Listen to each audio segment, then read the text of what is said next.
Welcome back to the Benchwarmers Podcast today. My name is Joel Harrison, and I'm joined here with Keezy and Chris Reive. Sorry, not Chris Good job. Weave. Chris. Yeah. There's back the NZ Herald sports journalist, the credible man himself. We're here for another episode of the Benchwarmers Podcast. Ben Boyce is away. He is. He's down in Rotorua today. That's right. What is he doing down there, right? Because you're his producer in your real life. So what are they up to? What shenanigans are they doing? They're down there, a 7.5 hour round trip for a 15-minute client speech down there tonight, and then they're returning this evening. Right. Which is after an 8-hour day as well. So we're filming this at about 1:30, and they just left. So they're going to get back at about 9.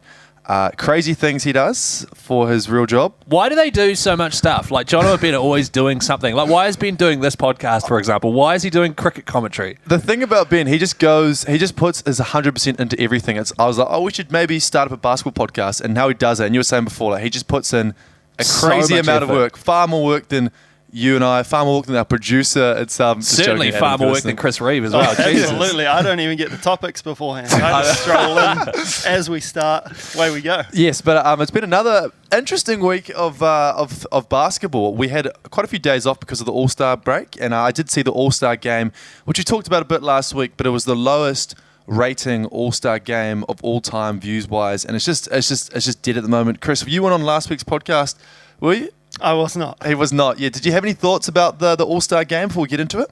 Not really. I mean, I've always been a fan of the challenges rather than the actual game. Yeah, the game's same. kind of just there. Yeah. If you choose to watch it, you know what you're watching.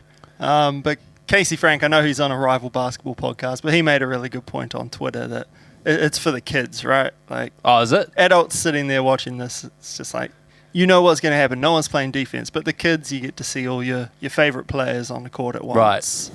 Help the kids get into the game, but yeah, it's not a great game. No, it sucks. So you were saying you prefer the challenges. I was saying that the only pure actual competition left, obviously you got the dunk contest, but is the 3-point contest, because really good dunkers don't actually want to go in the dunk contest in case they get injured or whatever, whereas all the really good shooters are keen for the 3-point contest. Yeah, that's true. And the skills challenge this year was like, it was terrible. It was like watching guys play pickup in the park. Right. But that kind of made it more fun. Right. They were really bad at it. Yeah. So it's like, hey, I could do that. Yeah. Well, relatable content. That's what you want, right? And actually, speaking of the 3-point contest, I'd hate to jump in here, Joel, but am I right in saying the guy who won the 3-point contest is probably topic number 1 on the starting 5 today? He is, and I reckon we just kick straight into it right now. And now, let me introduce the starting 5. Y'all ready for this? Yes, so it was pretty incredible scenes. Damian Lillard, he had a career-high 71 points yesterday against a horrible Rockets team. I think it's safe to say one of, if not the worst team at the moment in the league. So they are probably, them and like the OKC Thunder are clearly rebuilding and young. However, the Rockets were without their only 2 good players, Jalen Green and Kevin Porter Jr. Yeah. So really bad team. They're really bad, but then you can't take away the fact that Damian Lillard was hitting shots anywhere in the court. He probably would have done it against any team as well. It was just, you could not defend him. I was lucky enough to be watching this yesterday, and it was a random game to watch. I was only watching it because my fantasy game was on the line. We'll talk about that later. Oh, can't wait. Unbelievable scenes in the points league. But yes, Damian Lillard, he's an absolute freak of nature, and he joins an exclusive club of the people in the modern day era who've got 70 points. He's now up there with Kobe, Donovan Mitchell, and Devin Booker. What do you guys make of this? Do you see it? I did not see it. I was following it on my phone. I was out at a media event, and I had actually live bet that game under 245 points. Right. Under 244, and they hit 245, combined. yeah. Right. So I was pretty unhappy when I saw the final score, but I looked at the box score, and Dame 71 on 38 shots. I think only one other person in the team had 10 shots or more. But, I mean, that's pretty impressive, right? 71 points. He's not going to forget that one. Absolutely, yeah. I'd like to give I feel like when someone like Dame goes off for 71, other people go under the radar. Like, for example, Jeremy Grant, he got 13 points. Where's his shout-out, He was playing good as well. He was, their defense was pretty amazing. So what I like about Portland is they've added Matisse Thybulle, who's one of the craziest defenders in the league. I picked him up straight away. He's playing 30 minutes, fantasy, get me 2 steals and 2 blocks, I'm happy. And 1 2-point attempt, which he misses. But yeah, you've got guys like him. They've got Jeremy Grant in there now. And they have actually built quite a nice wee defensive and attacking side. However, Like, this is a guy who can drop 71. He is a freak of nature, as you mentioned. I think he needs to leave Portland, though, because he is such a beast. And guess what? You can add as many Matisse Thybulls as you want. The Blazers are not going to win a championship anytime soon. Like, do you guys agree? Anthony Simons, he's a good player. He's injured at the moment, but yeah, that is true. He's okay. He's just a worse CJ McCollum, you know? True, but like, because besides that, I have never really watched that much of the Portland Trailblazers, and I was looking at their team, and I was like, I don't even know half these guys. A few people that impressed me, like this guy called Little on the team. He's a great defender. Also Watford. Nasir Little? I think That's it is, yeah. one, yeah. He got a couple of blocks. So this is a guy called Little on the NBA podcast. Little guy, yeah. But yeah, Watford as other centre was very impressive. And Drew Eubanks, who I believe. So is Yusuf Nurkic injured at the moment? Because that guy's always injured. I know, the Bosnian beast. Like, he's got such a high... Like, I've been for the last 5 years, it's like, oh man, if he can play a whole season healthy, he's going to be an absolute beast. Drafted him a couple of times. He always ends up just pooing the bed, under-delivering, getting injured, popping off for 30 and 20, and then getting injured again. And then, it's the most frustrating thing. So I do think, as I said, Dame needs to leave that team. But 71 points, only 13 threes were shot. He scored more than half of his team's points. He's an absolute freak, and I love Dame. Where do you reckon Dame would fit in well if he was to go to another team? Clippers? Yeah. What? Nah, literally another anywhere, shit team. anywhere that can afford him. Because he doesn't have to be he's not a ball-dominant point guard like Russell Westbrook or someone who the offense has to run through. I mean, sure it can, but holy cow, man. Like, if you put him with an elite distributor, someone like LeBron or whoever, man, he's just an absolute plug-and-play. Good to go, 70 points. How you like that? Yeah, you mentioned LeBron and the Lakers. They had a decent game yesterday. It was probably one of their best performances of the season. They were down 27 points against the Mavericks, who I predicted to be one of the best teams in the West, who are clearly not one of the best teams in the West. But yeah, they were down 27 points, and very unlike the Lakers, they ended up having an amazing game. You got the likes of LeBron getting 26 points and potentially an injury. Yeah, it looks like he's going to be out for a few weeks. Yeah. I just got an alert on the old sleeper app. Goodness, is he? Yeah. What's he done? Has he injured his ankle again or his foot? Yeah, right foot was the alert I got. But there's a video of him saying he's like, I heard it pop. I don't know what he's talking about, but... Wow, that's Achilles territory, isn't it, when you hear things pop? That's not good at all. Yeah, not great. The good news, though, the great news is the silver lining is maybe Anthony Davis will get back to his early season form. Before he got injured, he was the number one player in fantasy basketball, and since coming back, he's been a bit of a blouse. And I say that while looking at multiple, like 25 and 15 games with 3 blocks, but he hasn't quite been the same. There's no 40-point games in there. No, and he's gone back into his shell again. So, I mean, the only issue now, LeBron out for a while, the Lakers are struggling to make it towards the play-in. What do you reckon, Chris? Are you drawing a line through the Lakers this season? No, I refuse to do that. I was talking to a Lakers fan yesterday, and we were looking at the standings. He was telling me how bad the Magic were, and they're in the same spot in the East and West. So it's very comparative, and it's the same on both sides. Like, you go down to about 13th, and you're only 2 games out of the play-in. Like, yeah, you can't rule anyone out at this point. There's still about 20 games left, so. Yeah, you never know. LeBron could be out. Jared Vanderbilt can come in, be a superstar out of nowhere. And he is too. Like, that dude is defense. He crashes the glass. He does all the right things that you want a guy like him to do. The difference between the Magic and the Lakers from where I'm sitting is that one team is full of extremely young, potential good players, and the other has one of the greatest people to ever touch a basketball on it, and they're currently at the same level in the standings. So, I mean, Markelle Fultz is pretty good. Oh, yeah, Markelle Fultz, future superstar. Actually, I saw Current superstar, you reckon? I saw a post the other day that was like, oh, who would have thought that Markelle Fultz would have been better than Ben Simmons? Because they were both drafted by Philly, and Ben was going awesome, and then Markelle didn't even play for them, So it's quite interesting how it's turned around. Isn't that bizarre? It is.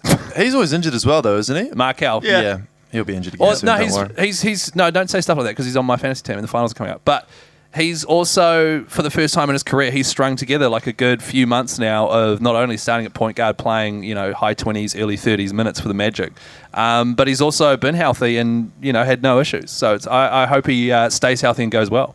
I see in the run sheet here, it says that are the Lakers better without Westbrook? And Westbrook has Russell Westbrook has gone to your beloved Clippers. How's he going? I saw he had a good first game. Yeah, mate. No, it's classic Russell Westbrook stuff, really. I'm just going to look here. First of all, the last 2 games, the 2 games that he's been involved with, has been a 175 to 176 loss to Sacramento, which is just so grueling. All-Star game territory. That is All-Star game stuff. And then after that, it was a loss to Denver. So we've lost 2 games, but Westbrook's played well, a.k.a. the Russell Westbrook effect. But no, I think he's going to go well. I mean, we don't need him to score that much. We need him to defend. He did that. He got 5 steals in yesterday's game, which is awesome. But when you're playing with guys like Kawhi Leonard, who literally is averaging shooting 70% at the moment, and Paul George, who's been a bit cold recently, but when you've got those guys for him to plug in next to, it's a match made in heaven. I saw Jokic stepped up yesterday and had one of the best games of his season as well. He got 40 points, 17 rebounds, 10 assists. Pretty much won the game there in the end for Denver as well. Yep. But yeah, I was very stoked that my Clippers player Eric Gordon, he got me some great fantasy points. Oh my God, resulted in a win. We are going to get into your team, but later. we'll talk about that later. We'll talk about that later down the I always podcast. forget where Eric Gordon is. He just keeps showing up on different teams. Because he was drafted by the Clippers back in the day, I think, way back, and then he's been sort of bricking it for the Rockets for a while. Now he's at the Clippers doing work. Doing the work. Doing the Lord's work, Joel. There was a great game Sunday New Zealand time as well, Philly versus the Celtics. And it sort of felt like a finals game. These two teams are definitely going to be there deep later on in the season, in my opinion. A lot of people think the 76ers might choke again, but Joel Embiid is a freak. He hit one of the most unlucky buzzer beater shots of all time from like 3/4 of the court, but it was about half a second too late, sadly. Oh, man, absolute scenes. Joel Embiid. Such a shame, actually, that it was just after the buzzer because, he got it. He was heavily marked. It was deep in his, in the backcourt there. And for him to nail that, and the crowd loved it. It was almost as exciting as when the Miz hit that shot in the celebrity game, Like, that also didn't close. count. Yeah, No, it's the same sort of thing, right? Exactly. My flatmate, who's probably one of the biggest Philly 76ers wounders in New Zealand, he was running around my house like screaming. And it took him about 2 minutes to realise that it didn't count as well. Oh, my God. What an idiot. Classic. For some reason, I know quite a few 76 wounders. They're the new... Trust the process. Trust the process. They've been saying that for so long. And to be fair, the team's pretty good. But are they the new frickin'... Because I used to get wound up by Splash Brothers fans like 6 or 7 years ago when they were new on the scene and they were cool. But now it's 76 fans for some reason. They just wind me up. Well, they have nothing to, I guess, base their confidence on. Like, No. how have they done over the last few years? They get to the playoffs and then they cark it. Then Joel Embiid walks off crying. Well, I mean, they're always there or thereabouts, but they're going to need something extra that isn't James Harden if they're going to, go that extra mile, I think. Tyrese Maxey, he's only 22, I think, as well, so he could definitely be something in the future. He's a good scorer, Chris. I don't know what your opinion on him is. Like, he seems like a good scorer in that, but he's just... seems like a guy in a position where if there was a better player in his position, he would probably be coming off the bench, or playing less minutes. I don't know. Yeah, I agree. Like he might be young, but they need people to win now. Like him being young and growing isn't going to help them win this year. No, actually, Dame Lillard, I tell you what, get him in there. That'd be a good team. I would hate that. I would hate if Dame went to 76ers because they'd probably win. Yeah, they do really well. Well, they would definitely win. I mean, you've got guys like Kawhi and Paul George at the Clippers, so it's not definitely going to win, that's for sure. Let's take it down to the NBL as the final series kicking off very shortly. Same as my fantasy league, the Breakers are in the finals. And Chris, you're the resident Breakers know-it-all here. What's happening there? What's the go? Yeah, they're playing the Sydney Kings. First game of that series is on Friday night. I found out last night. I've been saying all week it's Thursday, but it's Friday, so hey. Resident know-it-all. Yeah, resident know-it-all. Got told the right day, so that'll help me cover it. And is the first game in New Zealand or is it over in Sydney? First game's in Sydney, so they fly out tomorrow afternoon, have a few days over there, play the game, come back Saturday, and then playing at Spark on Sunday evening. And Sunday evening, will you be sitting table side, next there just live? up in the stands, where they put the media away, just hide them away. Oh, are they not on the table now? Because when I was the MC there a few years back, I was sitting on sort of a table full of all the journos as well. Nah, so we're kind of up about halfway up the stands. Oh, There's really? a little table with about 4 seats. Do you get free food in there? Nah.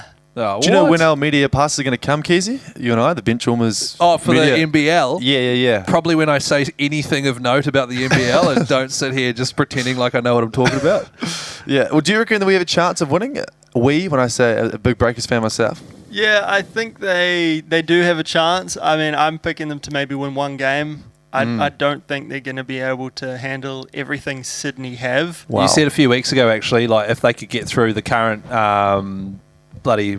matchup, and then against the Jack Jumpers, get to the Kings, that you worried about whether they'll be able to go the distance. Yeah, the Kings play a very different game to a lot of teams. Like they're one of these teams who still try and get the ball into the paint and score in close. And they have a guy, Xavier Cooks, who's very good at doing that. He's very tall, very lanky, doesn't have a lot of size to him, but he's sort of deceptive and can take you in the low post and can shoot a jump shot. You're describing Joel there for a minute until you said he could take you in the low post and shoot a jump shot. Yeah.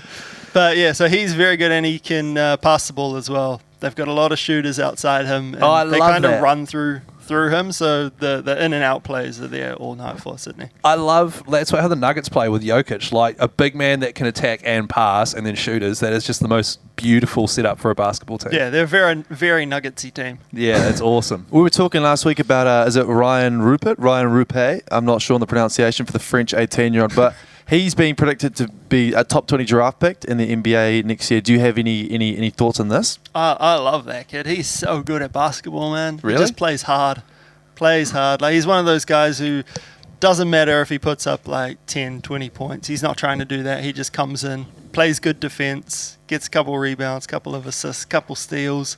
Maybe puts up a few shots, but he knows his role in the team, and he's not come in to basically rise his draft stocks. He's came in to be part of a team and play where he's needed. It's interesting, actually, because obviously LaMelo going to the Hawks a few years back, I mean, that's worked out well because LaMelo is a freak of nature, right? RJ Hampton coming through the Breakers there. I was at quite a few of those trainings a few years back, and met him quite a few times, interviewed him and stuff. He seemed the opposite of that, who was trying to raise his draft stocks, you know what I mean? And then now he's been at your Magic for a while. You guys have just turfed him, haven't you? Where's he gone now? Yeah, so he's gone to the Pistons now. The Pistons, oh God. Yeah, RJ's actually a really interesting comparison because RJ left the Breakers early because he had an injury. He wanted to get back and that's right. nurse that, get ready for the draft. And Ryan Rupe broke his wrist a few months back, and he had the same option. He could have left and gone back, recovered, and got ready for the draft, and he stayed around. He stayed around because... I mean, that's the appeal of coming to the NBL, isn't it? It's playing against, men who are extremely hungry to win. You're not playing college ball and that sort of thing, so there is an advantage. And so maybe for RJ to go back early like he did, maybe that did have a bit of an effect on him. Yeah, maybe. And he kind of didn't really fit in with the Nuggets when he did get drafted. He played some good basketball for the Magic, but... It was mostly garbage time, earlier, wasn't it? Yeah, and like you said earlier, we got too many young guards at the Magic. He kind of just fell down the rotation, and now he's at the Pistons. Now he's at the Pistons, who are known for grooming young players into superstars in the NBA. When I say grooming, I mean it in like the fostering talent, Joel. If you could, so we'll take it away from this, Kizzy. If you could just have your prediction out of 5 how the Breakers vs Kings is going to play out, what do you reckon? Me? Yeah. Oh, really? I'm going to say that the Breakers will win 2. And then lose 3. Yeah. So it's going to go to game 5. Yep. You reckon game 4? Yeah, I think Kings will win it in 4. Kings in 4? I reckon Breakers in 4. Wow. Oy, Pandemonium, I like it. absolute Bold scenes. take. How good would it be them winning it here? It would be awesome. I feel like they should as well. So. Actually, that's one of the genuine shames in basketball is teams winning at the opponent's arena. Like, it's cool because you suck the atmosphere out for the home fans, but it'd be so much better winning at home, you know what I mean? So that's one of the weird things in basketball that I think they somehow need to fix, but I don't know how they do it. I think they've tried changing the series up so you go in a 7-game series you play 2 somewhere, 2 somewhere else, and then you do the 1-1-1 thing. Oh, right. Yeah, but weird. that gets confusing. That is confusing, yeah. Maybe just don't overthink it, Chris. Key, not you.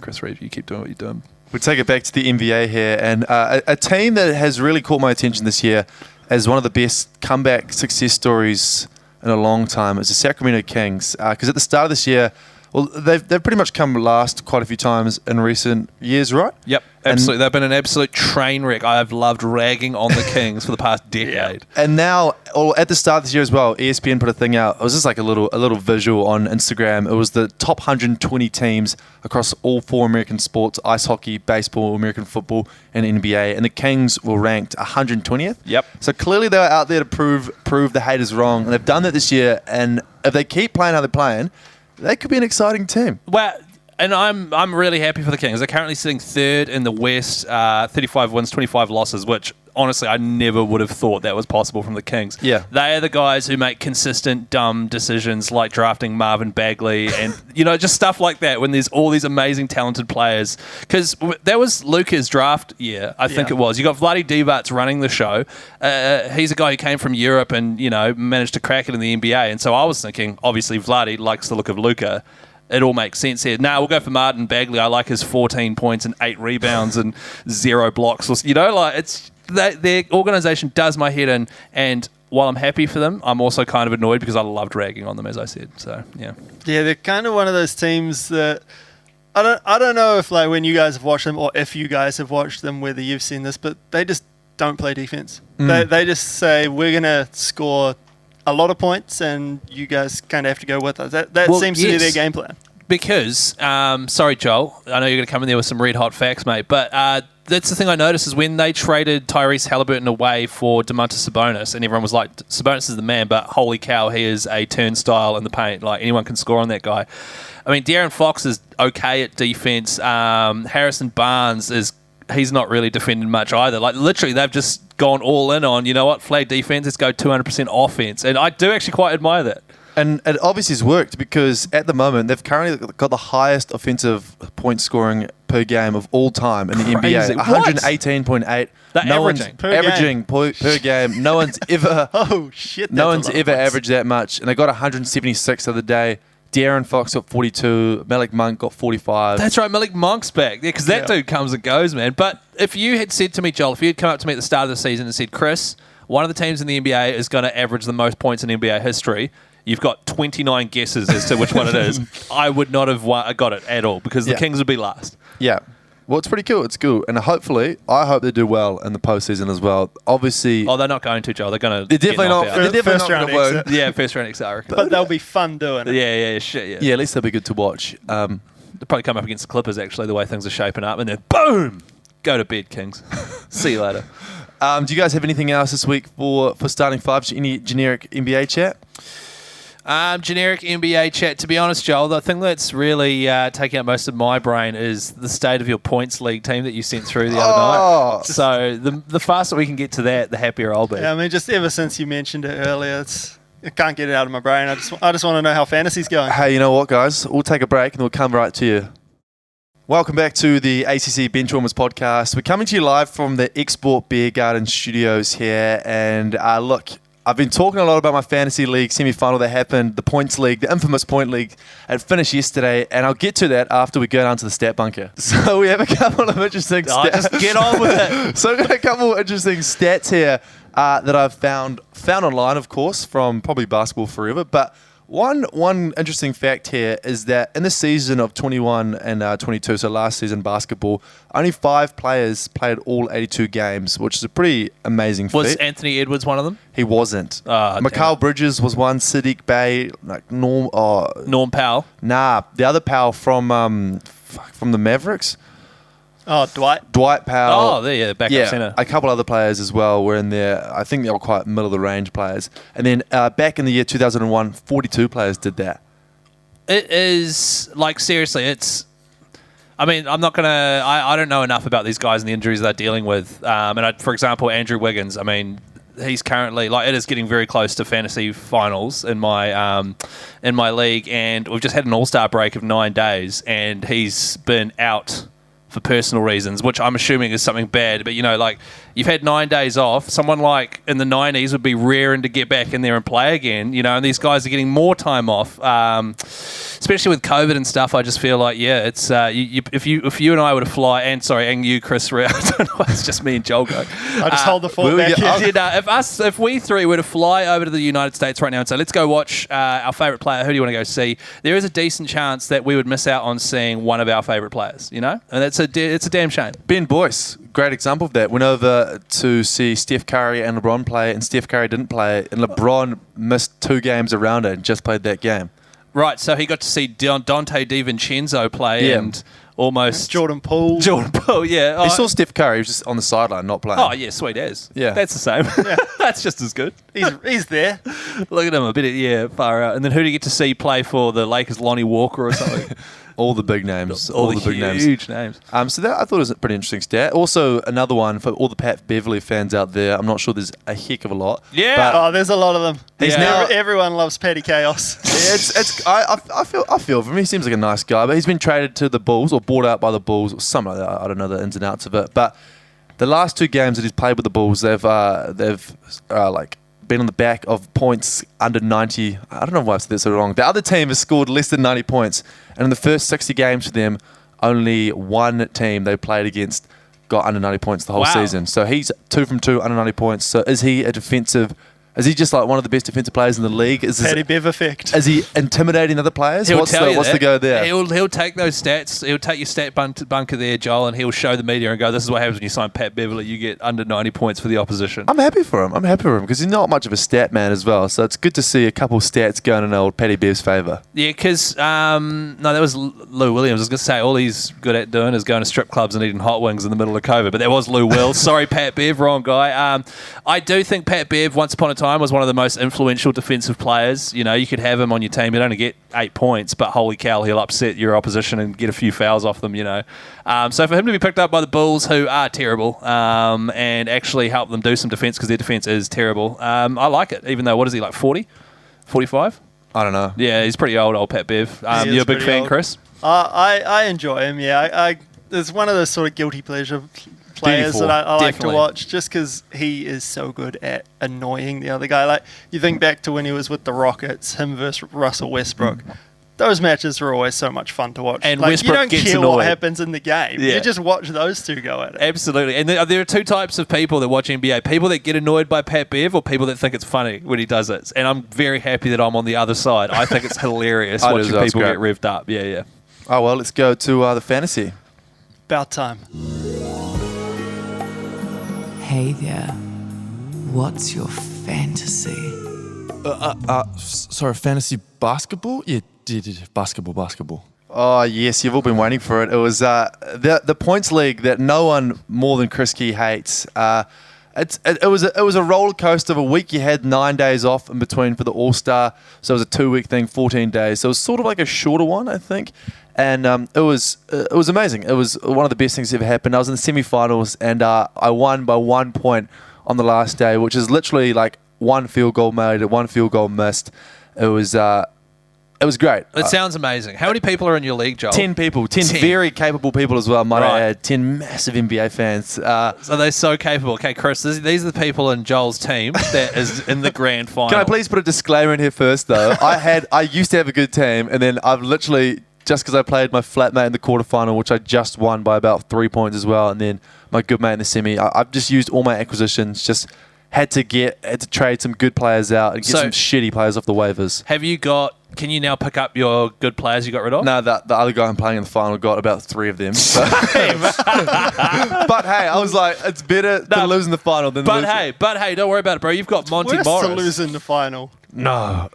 You've got Like, Monty Morris. Is it a money league? Like, do you get anything back for making the no, final? I don't think we do. It's just pride. Just kudos. You're going to lose the final anyway. Just being a legend and our mates. Oh, right. So he's got day-to-day Monte Morris. Well, he's a acquisition. Yeah, I can tell. Jalen Brunson, pretty good. Very good. Kenyon Martin Jr. He pretty much won it for me yesterday. Good off the wire there. He was. I got him yesterday, and he got 29 points, which clearly proved the difference. Yeah, no, he is a good player. High field goal percentage and stuff. You've got Sabonis, who's Very been good. awesome. Jared Allen, he's okay. He's been one of the best players in the last 2 weeks for me. Had a great 2 weeks. The following players, and you've also got Ja Morant and an injured Shai Gilgeous-Alexander, which sucks. But the following players should be on the wire. So Tyrese Maxey, Barrett, Eric Gordon, Okongwu, Lou Dort. Oh my God! I picked him up yesterday. Scotty Barnes, he's actually a good player. But also, hey, but I just can't believe that's a grand final team. That's ridiculous. In the points league, RJ Barrett, Ja Morant, Tyrese Maxey are all very, very good players. Oh, because they're not taking into account like the fact that Barrett shoots 20% or something. Yeah, well, you lose a point for every shot you miss, but then every shot you make, you get 2 back or something. Oh, wow. So it is a I'm losing 61-4 already in the final. So 61-4. could be Excellent. RJ Barrett's on -4 points as well, which is not good at all. So he's jacked up 4 misses and that's it. Yeah, pretty much. But the guy who I'm playing, he has James Harden, Kelly Oubre Jr., Anthony Edwards, Franz Wagner, Walker Kessler, Richardson, Markkanen, Jacob Portal, Jalen Williams. Pirtle, another Williams, Halliburton, far out. Jalen Green, he's gonna Garland. crush you. Could be a long You're week. dead. So what that guy's done is not only draft really good players, his acquisitions have been really good. He's picking up guys like Richardson at the moment. It's red hot. You know, he's providing defensive stats. He's starting for New Orleans. He's making the right pickups, Joel. He You is. sold your soul to get where you are, which I understand. Yeah, and look, I don't regret it. I'm probably going to get smoked this week, and everyone's going to say I didn't deserve to be there. But look, the last 2 years I've lost in the semis in this exact same league as well. So it's just good to be there in the finals. You know, it's finals week, so I'm just happy to be here. Yeah, I'm telling you what, I'm losing a semi just thinking about your points league team, actually. So You could join next year. We could really? You could probably join as well, Reeves, if you can. We'll see. How are your guys' fantasy leagues going? Are you even in the top 8 at the moment, Crazy? I'm coming 6th. Okay. So my fantasy league's going good. Just about to go into the finals there. 1 week left, and the guy I'm going to be up against in the old playoffs there, I reckon I can take him down because my team, as long as my team's healthy and AD is going well. So yeah. Do you reckon you could go all the way?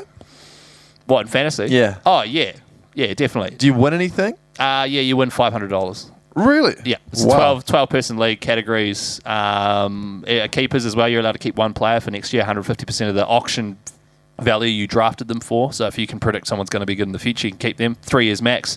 And it's basically made up of people working in New Zealand radio. Nice. I would love to be invited to that one next year as well. But do you have any idea of the person you might keep? You're thinking of keeping? Well, traditionally you try and as I say, draft a rookie or someone that you think's going to be pretty damn good. Looking at my side now, last year, for example, I kept Anthony Edwards. I think I got him for like $15 or something, and he's a first round player. He's an absolute freak. Someone like that. I also this year drafted Zach Collins for $1, who's now the starting centre for the Spurs. So I might just go into the draft with maximum money and just keep Zach Collins for $2 or something like that, as opposed to keeping a big name. Yeah. What about you, Chris? You going all right in your leagues? Oh, I'm going terribly in my leagues. Sweet. My season's been a write-off for a long time. That's right. You built around Cade Cunningham. Yeah, but that kind of makes it fun. I'm just trying to disrupt it now. Yeah. See what happens. I came so close to a win in one of my leagues this week, but I forgot to set my team on the final day.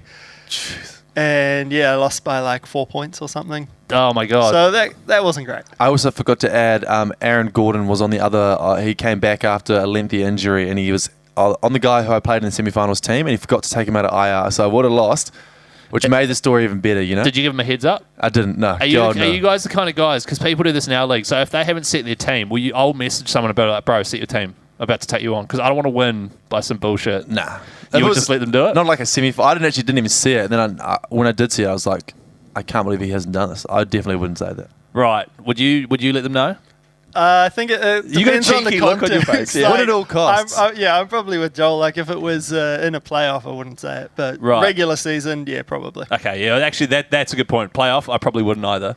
But regular season, definitely, because there's nothing I hate more than inactive GMs in a fantasy league. So, yeah. Yeah, also a big update from your favourite team. Second favourite league, the Benchwarmers Fantasy. Oh, God. What's this? I just checked. We had a loss last week, which was it was devastating scenes, but we're still coming third out of 10, and playoffs are just around the corner. So stay tuned to that, because after I win my points league, we'll get massively smashed, and I'm going to be putting all my hours and time into that. So it's going to be huge. So, Are you actually though? probably not. No, but, what he's going to do, I predict what he's going to do. He's going to get all the good players on the Benchwarmers team, drop them, and pick up Eric Gordon and a whole lot of other waiver at all wire costs. scrubs. Oh, this is actually a keeper, so I probably shouldn't do that as well. No. Well, you can But- keep one of them and then drop the rest of them. Yeah, hopefully, That's probably what we're going to do. What do you win in that league? Anything?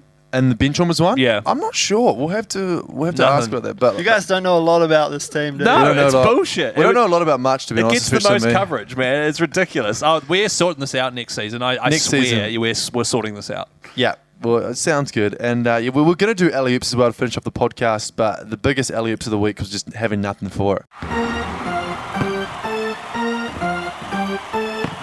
It's the big alley. Ooh, it's not the one, It's not the one. This week on Alley Oops, Joel forgot to do an Alley Oops. Classic Benchwarmers gag. Oh, so that is that. But hey, thank you very much for listening and tuning in. We'll be back here next week for an update on the NBA all the fantasy chat you want to know, you want to hear about as well. Ben Boyce might be back. He might be doing another 15-minute client event in Rotorua. But yeah, anything else from you guys for this week? Can I plug something from another podcast? You can. Just quickly, if anyone is into the NRL, because this week we have to hammer down on it. Yeah. And you do Super Coach, and you want to join the Mad Monday Super Coach group, there's going to be prizes. 160442. You have to get them all in this week, so I'm going to punish people on the big show about it as well. So what was that again, sorry? 160442 is the code if you want to join the Mad Monday Super Coach group. We will have prizes up for grabs this year. Yeah, and I reckon next year we'll do something similar for the Benchwarmers. For the NBA? Yeah. I don't know if there is a similar thing where it's just unlimited entry. Yeah. That's the beauty of the NRL, and you can do the same with NRL Fantasy, I think, as well. It's just like if you could find a way that just an unlimited amount of people could join a Benchwarmers fantasy league. It's a great idea. It would be amazing, yeah. It definitely would have made it better than our current Benchwarmers fantasy. Oh, what? No, don't be so hard on yourself, People Joel. love it. So if you like NRL, 160442. That's correct, mate. Super Coach as well, not fantasy. A few people getting confused by that. But hey, thank you for tuning in, and have a great week. See you next time. See ya.